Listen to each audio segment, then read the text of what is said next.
Welcome to episode 5 of the Haggard Podcast.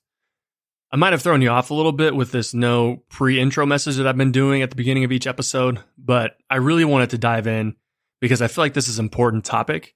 Today we're going to talk about small streaming groups and if they're good for you or if they're bad for you.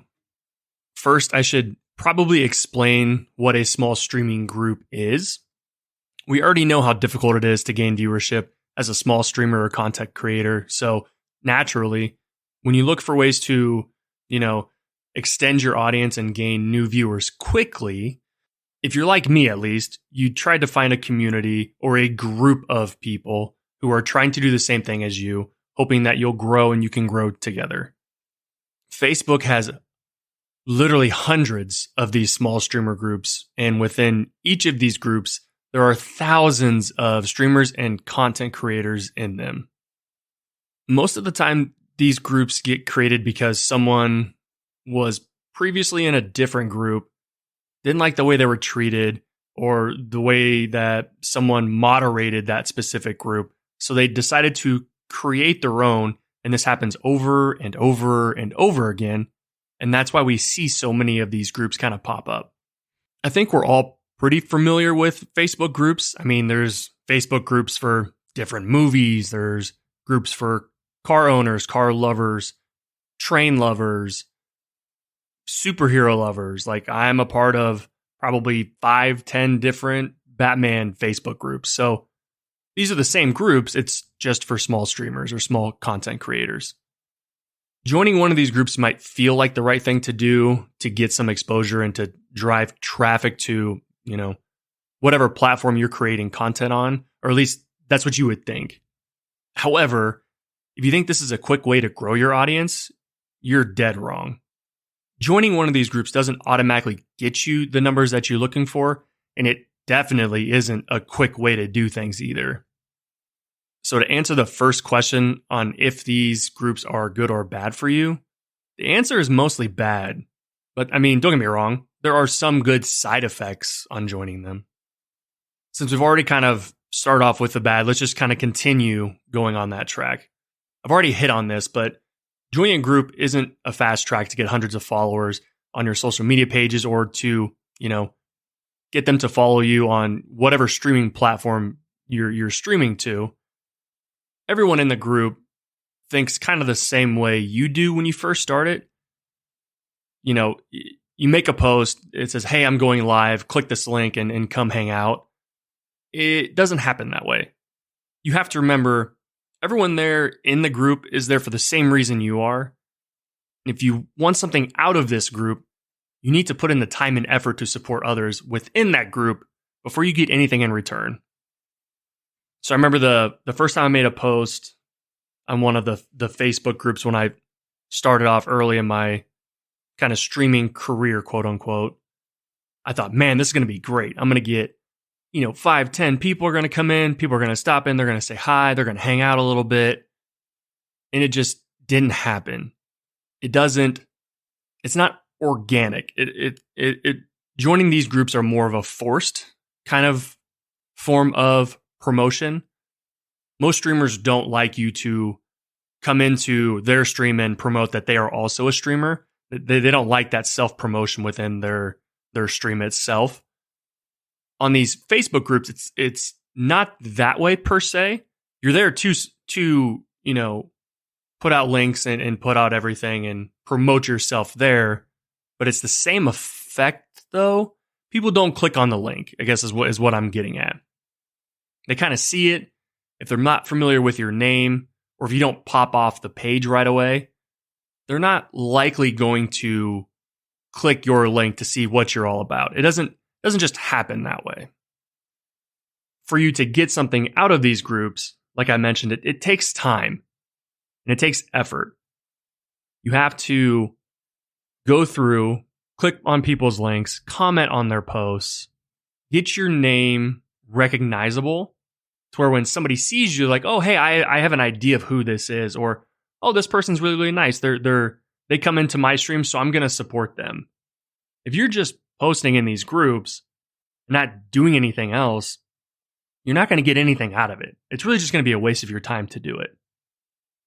Another bad thing about these groups is they have thousands of people in them that have, either liked the group, liked the page, so that includes them in it.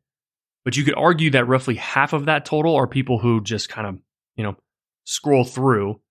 And then about 25% of that total, they're actually active within the group and they react to posts and they click on links and they join streams and they follow other streamers. So it's a very small percentage of that 1,000 number that you see. It's about 25% that you could roughly expect to be active within the group. It's not like, actually, this is a perfect example. It's comparable to people who join dog groups on Facebook. I myself own a golden retriever. He's beautiful. His name is Zeke. I don't post pictures of Zeke often. I mean, if I have, it's been once or twice. But I really just go and I just scroll through. I like to see other people's pictures, other people's Goldens. There's some, Goldens out there who have huge personalities, and it's funny to see those things. It's kind of the same way. You've joined a group, and you're there just to kind of scroll through and see who else is streaming, who else is a small streamer. But really, the reason you're joining is more for selfish reasons. You want those people to click on your stuff. And that doesn't tend to happen. On the flip side, though, joining one of these groups could give you positives too. You could find new people to play games with. You can find new people to make content with on a regular basis. You could also be introduced to a new game that you haven't played before. And, you find out that you're really good at it or like you really enjoy it, which for me would be, I don't know. For me, it would be like World of Warcraft. I'm not saying that it's a 10 out of 10 game or that I enjoy every aspect of the game, but when the games I play get stale, it gives me something to play it. It's something I can mindlessly do. I can enjoy kind of the open world or realm part of the game. And there's always something to do. Always something. I don't play it enough, so there's always stuff for me to catch up on. And it gives me not the same feeling of playing an FPS like Fortnite or Halo or Apex, but it gives me, I don't want to say something to do because that sounds terrible and it sounds like I'm trying to avoid spending time with my wife, but playing games is how I decompress. So when my games get stale and I'm looking for something to kind of help me decompress, and, my workouts, I'm still kind of riled up after my workouts. It's there for me, if that makes sense, to kind of help me. So I'm not just, I get tired of binging the same shows over and over again. I don't get tired of spending time with my wife. I've even tried to get my wife to play video games with me, but this is just my way of decompressing. But back to the topic of playing games that you have never played before. I've had the opportunity to meet people playing Call of Duty, which I didn't play a whole lot of growing up. When Apex Legends released, I met some people to play Apex with. And I still play with those people today. I will say, I haven't met anyone in these small streaming groups that I've stayed in touch with because, again, you join the group for a selfish reason. And that's really what you see in these groups. There are genuine people in these groups, but it seems like it's only the genuine ones who are interacting the most. Joining these groups are not all bad. There are those good things that we talked about. But the big drawback is, and I think I've mentioned it a couple times by now, is if you're not putting in the time and the effort to cultivate the relationships and grow and join other streamers, don't expect people to do the same for you. As someone who has been doing this for roughly 5 years now, I can tell you there is no fast track to growing your follower base unless you have a viral clip that millions of people see on TikTok or YouTube Shorts. 99% of the time, doesn't happen. Instead of focusing on these small streamer groups, I would recommend spending time growing your own Discord server. For those non-gamers out there, Discord is an application gamers use to communicate. There are voice channels where you can join and talk to someone like you're basically on the phone with them. There's also text channels that you're talking to somebody like you're texting back and forth on your phone. Creating a Discord server gives you a space to grow a community of people and revolve that community around the content you are making and you're producing. But also, the server can give your community an idea of things that interest you and that you're interested in. For example, in my server, I have multiple text channels with different topics like sports, different video game titles. Of course, there's a channel in there for Zeke where it's just filtered with pictures of Zeke. But you have those different types of channels, and those channels are things that interest me. I also have voice channels for specific games, a place to listen to music, and hang out, and a hangout channel where you can just sit, talk with other people who join, kind of just hang out. If you got nothing else to do, trying to kill time, you can join that channel, and whoever joins with you, boom, you meet somebody brand new. Spending time growing your own community will, in the long run, just be better for you in general instead of just focusing on Facebook groups and tagging small streamer groups on Twitter when you go live. These things will pay dividends in the future. If you are looking for a group, however, and that's the path you really want to go down, or if you want to do what I recommended, or do both, the only place I would recommend you check out is a place called Pipeline. Now, this is not an ad. I'm not being paid to promote this website, but I will say I have used them in the past. I was part of the original group when they launched. I believe it provides the best opportunities for small streamers. And to be honest, I haven't found anything that is as comparable to Pipeline. Real quick, I'll just, ramble off a couple things that come to mind. Firstly, Pipeline is a subscription-based platform or group. So if you are serious about diving into content creation or streaming, and I mean, this is just in general, if you are doing something with content creation, I don't care if you're making content about traveling the world and staying at 5-star hotels and doing all these things, Pipeline is a good place for you. And because you pay for it, it gives you a financial incentive to be more interactive, again, because you're paying for it. And it kind of gives you that, I'm here. So, let's see what this is about. Let's get everything out of this that I possibly can.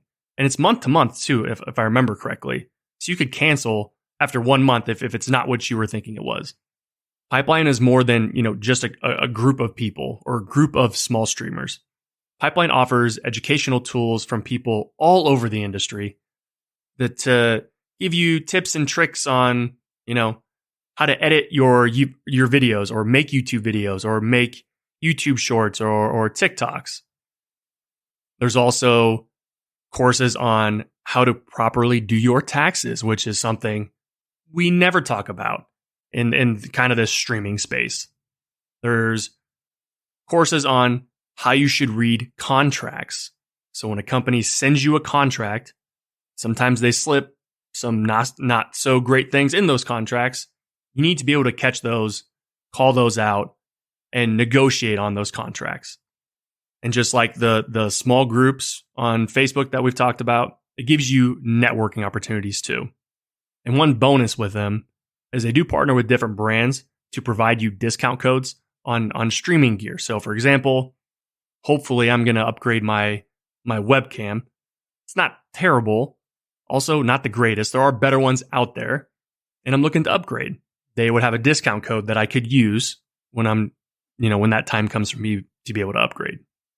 Pipeline offers you a lot of tools and information that you can utilize, and you can get all that stuff without even putting in the effort that is needed to grow more within those small streaming groups.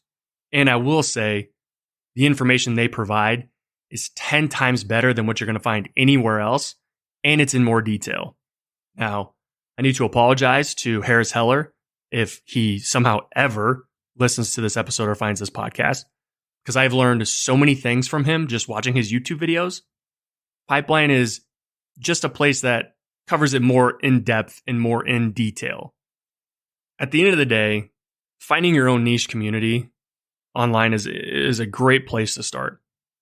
If you are serious about content creation or streaming or even debating if you want to take it more seriously, make sure you're kind of doing more than just joining these small groups. It's hard enough to grow out there on your own, but hopefully this episode kind of helps point you in a better direction than when I started. So you're ready to start this journey and you have a leg up on everyone else who just seems to be hitting the start stream button and hoping for the best. This episode is more for the streamers out there and those who are currently doing this. But if you have made it through this entire episode, I want you to know that I appreciate you for listening and supporting. As of today, I think when I checked, we had 59 downloads so far. And honestly, that's more than I thought we'd get within the first couple episodes. If you have enjoyed this podcast so far, or have found it interesting, or you feel like you've learned something, or you've learned more about something that a family member is doing, a friend is doing, you could do me a favor, hit the follow button or subscribe button wherever you're listening to this podcast. Also, leave a 5-star rating to help this project of mine grow. Make sure you're following the pod on Twitter, Instagram, and YouTube at HaggardPod. That's all I've got for this episode. I'll catch you in the next one.